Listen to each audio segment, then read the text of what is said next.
Welcome to iRise online classes. We'll go for the topic called conditional sentences. You know what a subject is, a predicate is. I've already told you while discussing subject, agreement and tenses. We'll go for it once again, these two once again.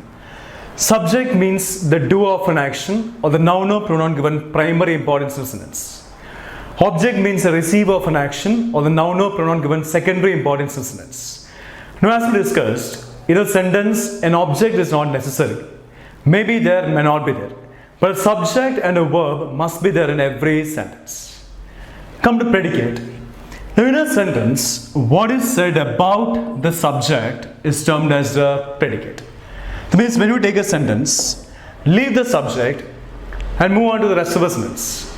The rest of the sentence is called the predicate. That means a part excluding the subject is termed as the predicate. Come to these statements. They play cricket. The subject here is they. And as I said, when you leave the subject, the rest is called the predicate. Now, what is the object here? The object in this sentence is the cricket. Subject is they, leave it, the rest is called the predicate. So, play cricket becomes the predicate. He sings well. The subject here is he. There is no other noun or pronoun in this sentence. There is no object here. An object is not necessary. May be there, may not be there. He is a subject, leave it. The rest is called the predicate. So, sings well becomes the predicate. She dances. Now, what do you mean by a sentence? Can a group of words be called a sentence? No. A group of words that make a complete meaning or a complete sense is called a sentence. She dances makes a complete sense or not? Yes. I teach makes a complete sense. They play makes a complete sense. She sings makes a complete sense. So, she dances can be called a sentence. It makes a complete sense. The subject here is she. There is no other noun or pronoun here. So, there is no object here. And the rest, the only part left is dances. So, dances becomes a predicate. So, that is about a subject and a predicate. Now, come to a clause. Now, a clause is a part of a sentence containing a subject and a predicate. So, a part of a sentence containing a subject and a predicate is called a clause. That means a clause is subject plus predicate. Subject plus predicate is termed as a clause. Now, the only difference between a sentence and a clause is that a sentence always makes a complete sense, whereas a clause makes a complete sense or an incomplete sense. That's the only difference. I repeat, a sentence always makes a complete sense, whereas a clause makes a complete sense or an incomplete sense. Come to the statement. When I went there, he was sleeping. Now, I say that this sentence contains two clauses shown by the punctuation mark, comma. When I went there is the first clause, he was sleeping is the second clause. Now, the meaning of this statement is, what was he doing when I went there? What was he doing is past continuous. He was sleeping is also past continuous. The statement is grammatically correct. We discuss similar questions, similar type of sentences in tenses and subject agreement. When I went there, he was sleeping. Now, every clause must contain a subject and a predicate. Come to the first one.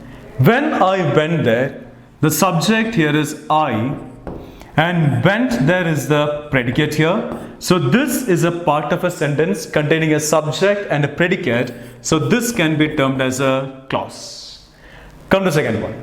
He was sleeping. The subject here is he, and was sleeping is the predicate here. So, this is also a part of a sentence containing a subject and a predicate. So, this can also be termed as a clause. So, this sentence contains two clauses. Now, I say, come to the second one. He was sleeping is termed as the main clause or the independent clause, whereas when I went there is termed as the subordinate clause or the dependent clause. Now, main clause is also called the independent clause. A subordinate is also called a dependent clause. Now, as I said, a clause may make a complete sense or an incomplete sense. Come to the second one. He was sleeping. If I say he was sleeping, the meaning is complete or incomplete? Complete. Makes a complete sense or incomplete sense? He was sleeping makes a complete sense. So he was sleeping makes a complete meaning or a complete sense. So any clause that makes a complete meaning or a complete sense is termed as the main clause or the independent clause. Come to the first one. When I went there. If I say when I went there, is the meaning complete or incomplete? Incomplete. That means this clause depends upon this clause to gain a meaning. So any clause that makes incomplete meaning or incomplete sense is termed as the subordinate clause or the dependent clause. So a clause that makes a complete meaning or a complete sense is a main or independent clause. A clause that makes incomplete meaning or incomplete sense is a subordinate clause or dependent clause. Now, a subordinate clause can never exist alone because it does not make a complete sense. Whereas a main clause can exist alone because it makes a complete sense. So subordinate clause can never exist alone, only a main clause can exist alone. Now come to these three sentences once again. They play well. The pronoun they is the subject here. Play cricket is the predicate here. So this is a part of a sentence containing a subject. This is a part of a sentence containing a subject and a predicate. So this can be termed as a clause. Main clause, subordinate clause. Main clause because it makes a complete sense. They play cricket makes a complete sense. Main clause, simple reason is there is only one clause here. Actually, a subordinate clause can never exist alone. Only a main clause can exist alone. So undoubtedly, this becomes a main clause. Come to the next one. He sings well. He is the subject here. Sings well is a predicate here. So this is a part of a sentence containing a subject and a predicate. This can also be termed as a clause. It makes a complete sense. So main clause. There's only one clause here. So undoubtedly it has to be a main clause. Come to the next one. She dances. She is a subject here. Dances is a predicate here. So this is also a part of a sentence containing a subject and a predicate. This can also be termed as a clause. Main clause because it makes complete sense. She dances, I sing, they sleep. All these make complete sense. And simple reason is there's only one clause here. Undoubtedly it has to be a main clause. So this is about a subject, predicate, clause, main clause, subordinate clause. Getting it? Now we are discussing the topic conditional sentences. In the case of a conditional sentence, there will be two actions. And both the actions will be dependent on each other. That means one action happens only if the other action happens. Such a sentence is termed as a conditional sentence. Now an if clause. If clause means a clause containing if. Clause is subject plus predicate. A clause containing if is called an if clause. And if clause is termed as the conditional clause. And if clause is called the conditional clause. Now the rule is this. Now we start with the rules in conditional sentences. The rule is this. An if clause will be accompanied by will, would, can, could, must or might depending on the tense of the sentence. And if clause will be accompanied by will, would, can, could, must or might depending on the tense of a sentence. Now as you know, it can be will or shall, doesn't matter. The past tense of will is would. The past tense of can is could. Must is for a compulsory action. Might is for a doubt. So an if clause will be accompanied by any of these depending on the tense of the sentence. Now come to the first rule. If he encourages her, comma, she will or can complete that task. Now the first rule is this. Understand the meaning. If he encourages her is the if clause. If is there. The subject here is he. Encourages her is the predicate here. So this can be termed as a clause. So if he encourages her is the if clause here. Understand the meaning. If he encourages her means, did he encourage her? No.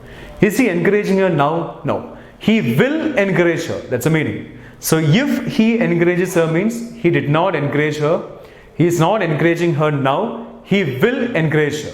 So if he encourages her means the if clause talks about an action in the future. When the if clause talks about an action in the future, the whole sentence must be in the future tense. Only then there will be tense consistency, right? So if he encourages her means the if clause talks about an action in the future, the whole sentence must be in the future tense. Come to the second part of a sentence. She will complete that task. Will refers to future. So if clause talks about an action in the future, the whole sentence is in the future tense. Tense consistency is there, grammatically correct. Come to can. If he encourages her, he can complete the task is also grammatically correct, but the meanings are different. She will complete the task means undoubtedly, definitely she'll complete the task. Definitely, pakka. She can complete the task means there are chances of completing that task. So both are grammatically fine, but the meanings are different. The second part can come first, the first part can go second. She will complete the task if he encourages her. Grammatically correct. She can complete the task if he encourages her. Grammatically correct. The second part can come first, the first part can go second. Will complete. Complete is V1 plural. Now as I said, it's always these words. Do, does, did. The past tense of both do and does is did. I have told you this in the case of tenses and subject of agreement. Do, does, did. Will, shall, would. The past tense of both will and shall is would. Can, could. The past tense of can is could. May, might. The past tense of may is might. Must, should, have to, need to, ought to, has to, had to. Now all these are termed as modals, telling us about a compulsory action. I gave you the list of these modals in the case of subject of agreement at the beginning. Now it's always these words plus V1 plural. It's always these words plus V1 plural. We have gone for questions like based on this concept in tenses and subject of agreement. So do, does, did, will, shall, would, can, could, may, might, must, should, have to, need to, ought to, has to, had to, plus V1 plural. Now come to the previous statement. If he encourages her, she will complete the task. Complete is V1 plural. So will plus V1 plural, grammatically correct. Can complete, can plus V1 plural, grammatically correct. So this concept is completely fine. So if he encourages her means, I repeat, he did not encourage her, he is not encouraging her now, he will encourage her. So if he encourages her means, the if clause talks about an action of the future, the whole sentence is in the future tense, grammatically correct. The second part can come first, the first part can go second. This is the first rule in conditional sentences. Now come to the second one. I changed this sentence this way. If he encouraged her. If he encouraged her is the if clause. The clause containing if. If he encouraged her means the if clause talks about an action in the past. Because encouraged is anyway past tense. So when the if clause talks about an action in the past, the whole sentence must be in the past tense. Only then there will be tense consistency. Come to the rest of the sentence. She would complete the task. Would is the past tense of will. She could complete the task. Could is the past tense of can. So would is the past tense of will. Could is the past tense of can. Would complete is would plus V1 plural. Grammatically correct. Could complete is could plus V1 plural. Grammatically correct. So would is a past tense of will, could is a past tense of can. So if he encouraged her means if clause talks about an action in the past, the whole sentence is in the past tense, tense constancy is there, grammatically correct. The second part can come first, the first part can go second. She would complete the task if he encouraged her, grammatically fine. She could complete the task if he encouraged her, grammatically fine. Would means definitely in the past, could means chances in the past. So both are grammatically correct, but the meanings are different. So this is the second rule. When the if clause talks about an action in the past, the whole sentence must be in the past tense. Getting it? Come to the next one. If, this is the third rule in the case of conditional sentences. When the if clause contains had plus V3, there's something like had plus V1 or had plus V2. When the if clause contains had plus V3, it must be accompanied by would have, could have, must have or might have plus V3. Now had plus V3 cannot be accompanied by will have plus V3. Because had plus V3 means the sentence started in the past. So whole statement must be in the past tense. Only then there will be tense constancy. Will means it's future. Would is past tense, could is also past tense. So had plus V3 cannot be accompanied by will have plus V3. So if had plus V3 is there in the if clause, it must be accompanied by would have, could have, must have or might have plus V3. That means had plus V3 cannot come without any of these plus V3. Similarly, any of these plus V3 cannot come without had plus V3. So when the if clause contains had plus V3, it must be accompanied by any of these plus V3. This is the third rule in conditional sentences. Come to the statement now. If he had encouraged her, she would have or could have completed that task. If he had encouraged her is the if clause. If is there, he had encouraged is the if clause. Is a clause here. Had encouraged is had plus V3. So in the if clause, we have had plus V3. So it must be accompanied by any of these plus V3. She would have completed the task. It's would have plus complete is V3 here. Would have plus V3, grammatically correct. Similarly, she could have completed the task is could have plus V3, grammatically correct. So both are grammatically fine. The meanings are different. If he had encouraged her, she would have completed the task, grammatically correct. If he had encouraged her, she could have completed the task is also grammatically correct. The second part can come first, the first part can go second. She would have completed the task if he had encouraged her, grammatically fine. Similarly, she could have completed the task if he had encouraged her is grammatically fine. So this is the third rule in conditional sentences. So first rule is when the if clause talks about an action in the future, the whole sentence must be in the future tense. The second rule, when the if clause talks about an action in the past, the whole sentence must be in the past tense. The third rule, when the if clause contains had plus V3, it must be accompanied by would have, could have, must have or might have plus V3. Clear? Right. Come to the first statement here. We'll see whether it is grammatically correct or not. If I had a phone / I would have given it to him. Would have given is would have plus V3. If would have plus V3 is there, what must be there in the if clause? Had plus V3 must be there in the if clause. If I had a phone. Now had plus V3 means had is an auxiliary verb, V3 is the main verb here, action. Come to the statement once again.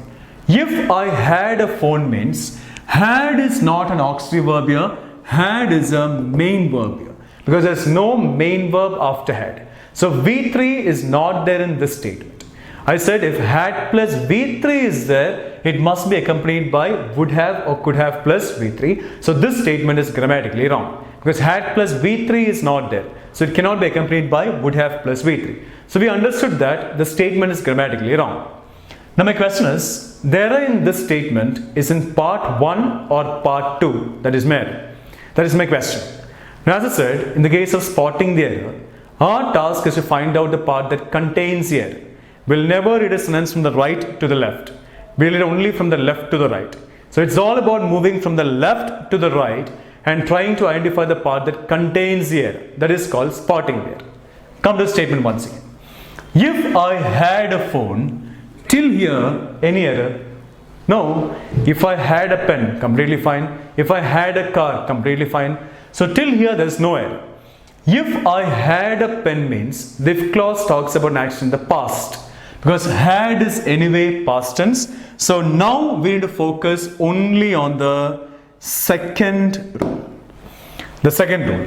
When the if clause talks about an action in the past tense, the whole sentence must be in the past tense. So if I had a pen means there is no error in the first part. The if clause talks about an action in the past, the whole statement must be in the past tense. So error is in part 2. Now in this case, the correct sentence must be, if I had a pen, I would give it to him. If I had a pen, comma, I would give it to him. Would is the past tense of will. Give is V1 plural. So would give is would plus V1 plural. Grammatically correct. The error in the given statement is in part 2. So correct sentence must be, if I had a phone, I would give it to him. Clear? Come to the second one. If I had a phone, I would give it to him. The same statement. If I had a phone means if clause talks about an action in the past. Would give it to him is would plus V1 plural. The if clause talks about an action in the past. The whole sentence is in the past tense. Tense consistency is there. Grammatically correct. Come to the next one. If I had a phone, I would have given it to him. Had is a corrective usage. We discussed in tenses. Had is had plus V3. The first had is the auxiliary verb. The second had is the main verb. So if I had a pen means in the if clause had plus V3 is there. So it must be accompanied by would have or could have plus V3. Come to the second part. I would have given it to him. Would have given is would have plus V3. So had plus V3 followed by would have plus V3. There is no error in this statement. This statement is grammatically fine. Come to the next one. Understand the meaning. If I have a phone, I will give it to him. If I have a phone is the if clause. The clause containing if. Understand the meaning. That is most important. That is the most important thing. If I have a pen means, did I have a pen? No. Do I have a pen now? No. I will have a pen. That's the meaning. So if I have a pen means the if clause talks about an action in the future. The first rule, the whole statement must be in the future tense. I will give it to him is future. Will is anyway future. Will give is will plus V1 plural. Grammatically correct. There's no error here. So if I have a phone means if clause talks about action in the future. I will give it to him is also future. The whole statement talks about future. Tense consistency is there. Grammatically fine. Come to the next statement. Now these sentences are divided into two parts shown by the slash. And our task is to find out whether either of these two parts contains an error or not. Come to the first one. Had he invited me? Had he invited me is the same as if he had invited me. Had they come here is the same as if they had come here. Had I taught you is the same as if I had taught you. Had she gone there is the same as if she had gone there. So had he invited me is the same as if he had invited me. So this is the if clause here. Had he invited me, if he had invited me mean the same. If he had invited me, had invited is had plus V3. So in the if clause, we have had plus V3. So it must be accompanied by would have or could have plus V3. The first part is completely fine, no error. Come to the second part. I would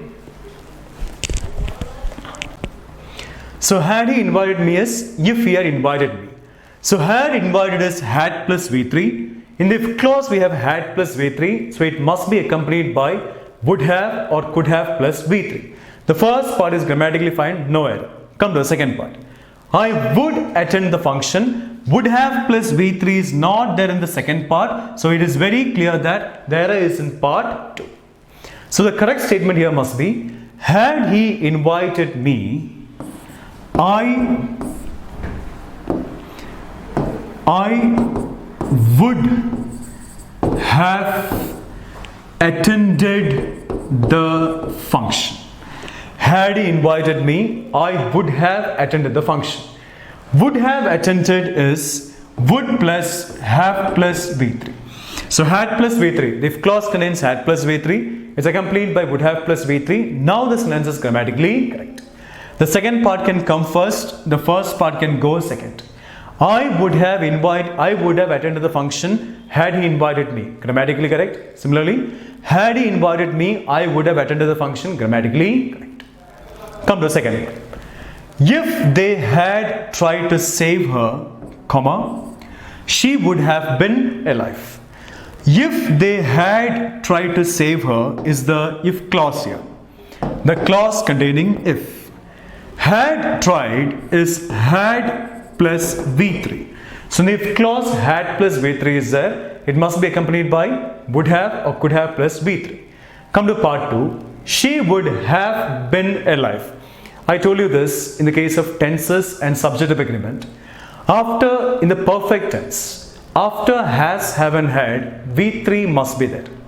If there is no V3 after has, have or had, then been will act as a main verb in the V3 form. If there is no main verb after has, have or had, been will act as a main verb in the V3 form. Now come to the second part. She would have been alive. Been is acting as a main verb here in the V3 form. So would have been alive is would plus have plus V3. So in the if clause had plus V3 is there. It is accompanied by would have plus V3, grammatically correct. So if he had tried to save her, she would have been alive, grammatically correct. The second part can come first, the first part can go second. She would have been alive if they had tried to save. That is also completely fine. Come to the next one. In case if I go there, comma, I will shout at him. Now these words, if, in case, provided, supposing mean the same. If I go is the same as in case I go, provided I go, supposing I go. So these words, if, in case, provided, supposing mean the same. I have already told you about the concept called redundancy. Redundancy means repetition. In a sentence, there should not be more than one word conveying the same meaning. If it is there, it becomes an error with redundancy. Come to the statement once again. In case if I go there, I will shout at him. In case is the same as if. So in the first part, we have two words conveying the same meaning. There is an error with redundancy. I can remove in case or I can remove if. So it's very clear that the error is in part 1. Now, I remove if, in case. If I go there, I will shout at him. Understand the meaning. If I go there is a if clause. The clause containing if. If I go there means I did not go there. I am not going there now. I will go there. So if I go there means the if clause talks about action, the future, the first rule. So whole sentence must be in the future tense, only then there will be tense constants. If I go there, I will shout at him. Will is future tense, shout is V1 plural, will plus V1 plural, grammatically correct. The if clause talks about action in the future, the whole sentence is the future tense. Now the sentence is grammatically fine. Getting it? Come to this next statement. Were she, he, she would have been kind to us. Were she, he, if is the same as if she were he.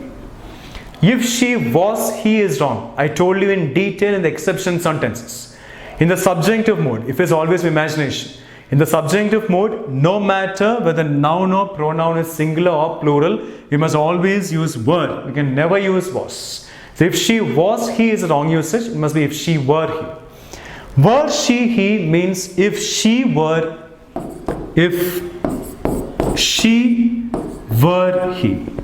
Were I you means if I were you. Were you he means if you were he. Were he I means if he were I. Were I she means if I were she. So were she he is the same as if she were he. If she were he means this is the if clause. This is a clause, the clause containing if. If she were he means the if clause talks about an action in the past tense. Because were is anyway past tense. The second rule. Come to given statement once again. Were she he, she would have been kind to us. She would have been kind as would have plus V3. If would have plus V3 is there, what must be there in the if clause? In the if clause, had plus V3 must be there. There is no had plus V3 here, so it is very clear that the whole statement is grammatically wrong. Now we need to find out whether the error is in part 1 or part 2, going from the left to the right. Identify the part that contains the error. Were she he is the same as if she were here. So till up to here there is no error. Were she he is the correct usage, and that's the same as if she were he. So up to here no error. Then if I say she would have been kind, the second part does not go with the first part, so error in the sentence is in part 2. The part 2 contains the error. Now we'll make it grammatically correct. If she were he means the if clause talks about an action in the past. Were is anyway past tense. The second rule, the whole statement must be in the past tense. The second rule, the whole statement must be in the past tense. Now come to the statement once again. We'll make it grammatically correct. If she were he means if clause talks about an action in the past. If she were he, she would be kind to us. If she were he, she would be kind to us. The if clause talks about an action in the past. The whole sentence is in the past tense. Now grammatically correct. She would kind is wrong. She would be kind is correct. Now it's completely fine. Come to the second one. Next one. Were I you, I would serve them food. Were I you is the same as if I were you. If I was you is a wrong usage. It must be if I were you. So were I you is same as if I were you. This is the if clause here. If I were you means the if clause talks about an action in the past. Because were is anyway past tense. The second rule we discussed, the whole sentence must be in the past tense. I would serve them food. Would serve past tense. Serve is V1 plural. Would plus V1 plural. That is also fine. The if clause talks about an action in the past. The whole sentence is in the past tense. There is no error here. This statement is grammatically correct. Come to the next one. If they will work hard, they will be successful. Now this statement is grammatically wrong because of redundancy, repetition. Will is used twice. So it's very clear that the sentence is grammatically wrong. Now we need to find out which part contains the error. Whether it is the second part, first part or the second part. The if clause here is if they will work hard. This is the clause containing if. So this is the if clause. If they will work hard is the if clause. Now in the if clause we have will. Come to the first part of this topic. I told you an if clause will be accompanied by any of these words. An if clause will be accompanied by any of these words. That means any of these words, none of these words can appear in the if clause. Right? These words should not appear in the if clause. An if clause will be accompanied by any of these words. That is what I said. Now come to the statement once again. Yes. If they will work hard, they will be successful. Now in this statement, in the if clause we have will. Will cannot come in the if clause. So it is very clear that the error in this statement is in part 1. We got the answer. I told you there's no need for us to frame the correct answer. Our task is just to find out the answer. That's it. Now we'll make it correct. The sentence ended this way. They will be successful future. The sentence ended in the future. So the if clause must talk about an action in the future. So the correct statement here must be, if they work hard, comma, they will be successful. They is a subject here, plural. Work is a verb, plural. Subject of agreement is completely fine. If they work hard is a if clause here. Understand the meaning. If they work hard means, did they work hard? No. Are they working hard now? No. They will work hard. That's the meaning. So if they work hard means, the if clause talks about an action in the future. The first rule, the whole sentence must be in the future tense. They will be successful is future tense. Tense consistency is there. Now the statement is grammatically correct. Getting it? Right. Now we have two rules mentioned here. Unless and until cannot be followed by not. I'll explain with an example. Unless and until cannot be followed by not. Unless is the same as if not. If not means like if and not will not come together. It's if dash dash dash not. So unless and until cannot be followed by not. Unless is the same as if not. Come to the first statement given here. This statement. Unless you don't bribe them, they will not help you. Unless you don't bribe them, comma, they will not help you. Don't is the same as do not. Don't is a short form of do not. I said unless and until cannot be followed by not. Now in this statement, in the first part, unless is followed by not. That is an error. So we got the answer. The error is in part 1. Now we'll frame the statement in the correct manner. Unless you bribe them. Unless you bribe them.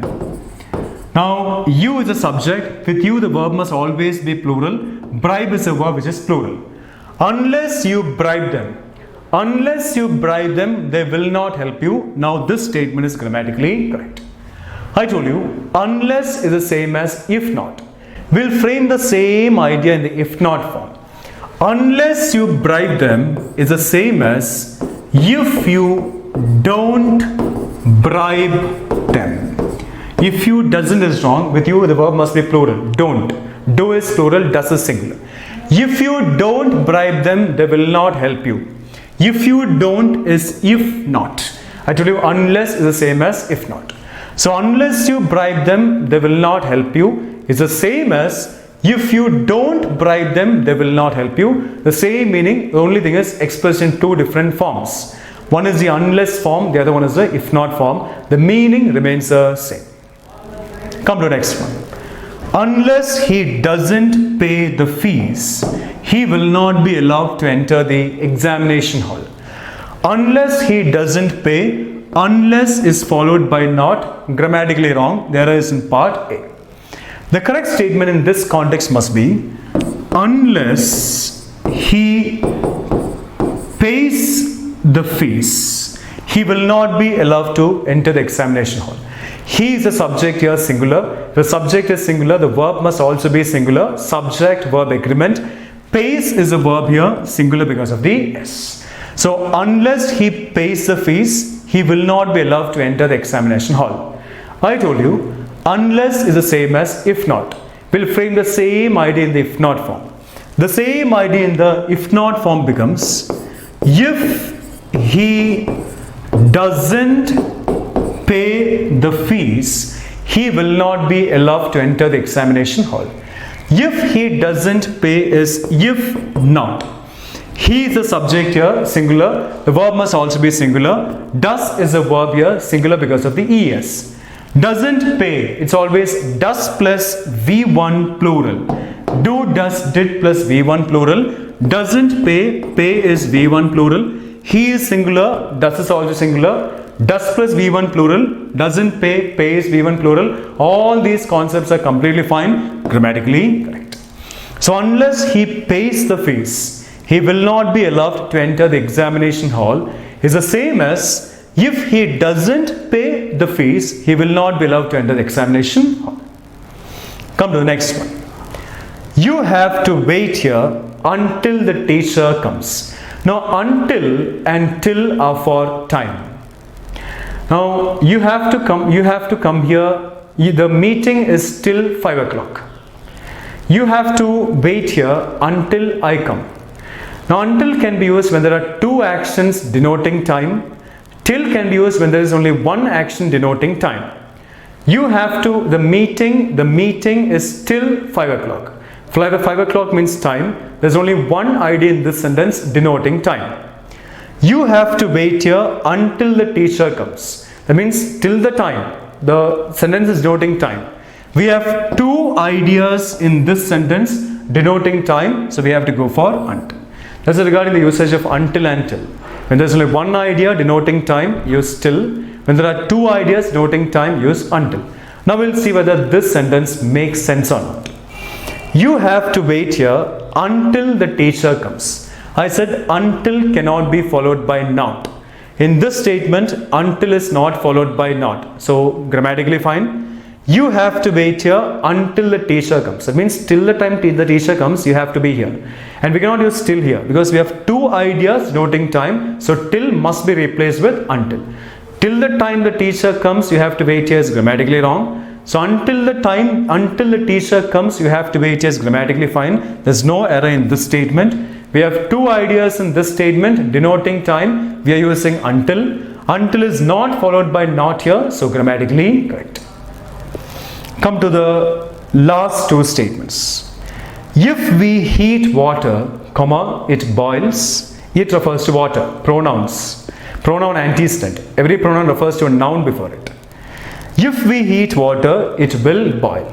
I say both the statements are grammatically correct. It boils is simple present tense. Now this is a fact. And as it is a fact, it can be in the simple present tense. A fact will be in the simple present tense. If we heat water, it boils. This is a fact. It boils, subject plus V1, simple present, grammatically fine. Come to the next one. If we heat water, comma, it will boil. The if clause here is if we heat water. We heat water is a clause here, and this clause contains if, so there is if clause. Understand the meaning. If we heat water means, did we heat water? No. Are we heating water now? No. We will heat water, that is the meaning. So if we heat water means the if clause talks about an action in the future. The very first rule, the whole sentence must be in the future tense.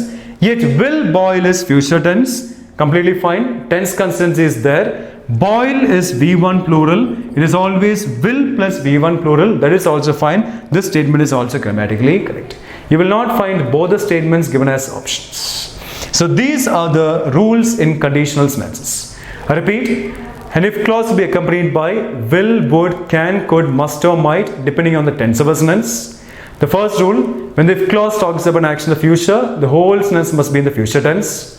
The second rule is when the if clause talks about an action in the past, the whole sentence must be in the past tense. The third rule, when the if clause contains had plus V3, it must be accompanied by would have, could have, must have or might have plus V3. So these are the rules in the topic conditional sentences.